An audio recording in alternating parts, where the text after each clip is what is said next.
All right, so I just want to do this video to show you guys how to grow your own lion's mane mushroom.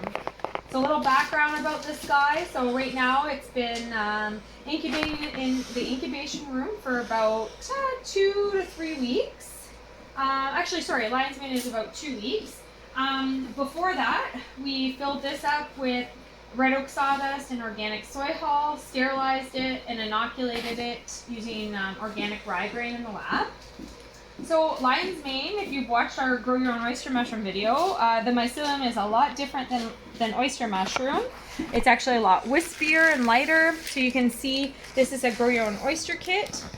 So there's nothing wrong with this one. This is just the nature of the species of lion's mane. It's just a little bit different. All right. So this guy actually still has, it's almost fully colonized, but it has about, there's just like a small patch here that's not fully colonized. I can see no mycelial growth in here. So I wanted to bring this out so you could see what it looks like, but I'm actually not going to cut this one open yet to fruit. I'm going to demonstrate how to cut it open, or how you would fruit it, but with an oyster mushroom kit. So usually when you pick it up at the market or at the store, we folded this over. And this flap is here. When it's incubating, it allows the mushroom, as it's growing, to respire, breathe out through that small filter patch, but keeps it from being contaminated from any pathogens in the air. So we fold it over. And now in your instructions, it's going to show cutting a small slit here. We actually really like to, through lion's mane, we tip it over like this, and we cut 1 or 2 slits. You can keep the slit in the same spot.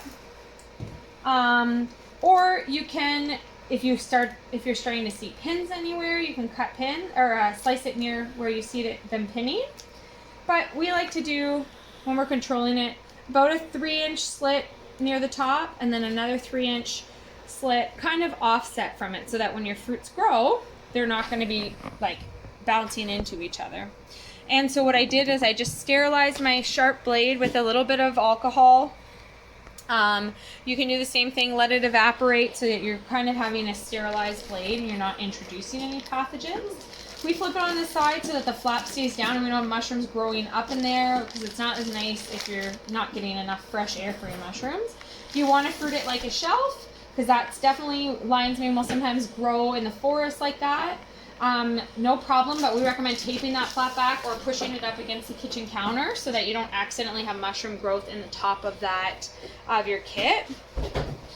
And basically what you want to do is you want to pick a really good environment for your kit. So a good environment is a place that already has natural humidity, about 60% or so is great of an environment.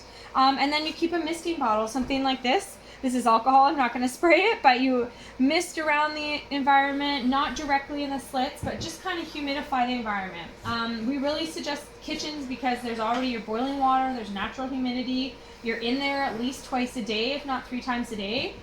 So it's really not a big deal to have a spray bottle nearby and mist the environment to keep it humid.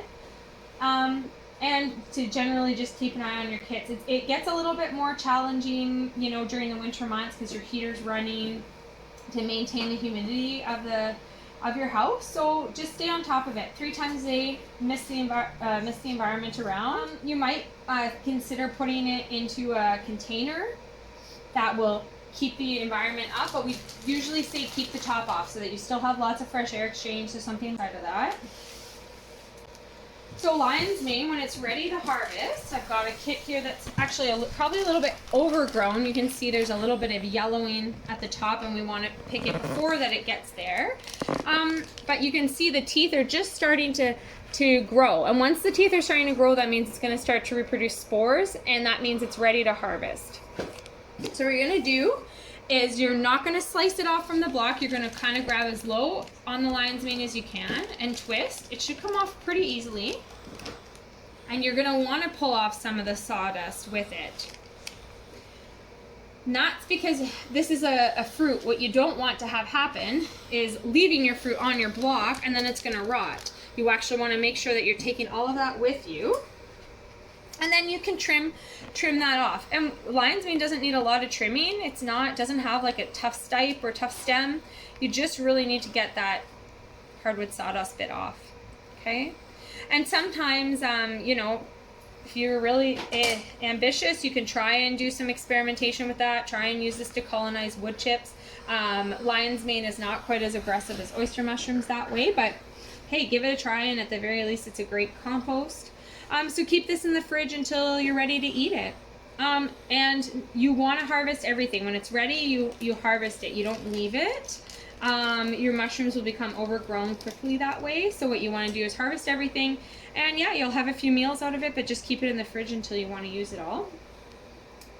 Lion's mane is actually really reliable at producing more than one flush. It doesn't have a lot of pests that will come and colonize the block or the block, but in order to stop it from drying out, you might want to cover that lightly with like a towel or some sort of I hate recommending plastic wrap just because why do we need to use more plastic than necessary, but maybe like beeswax wrap or something like that, just to protect it from drying out, protect any pathogens that are in the air from getting into your block, because there's going to be a couple weeks in between your first mushroom flush to your second mushroom flush.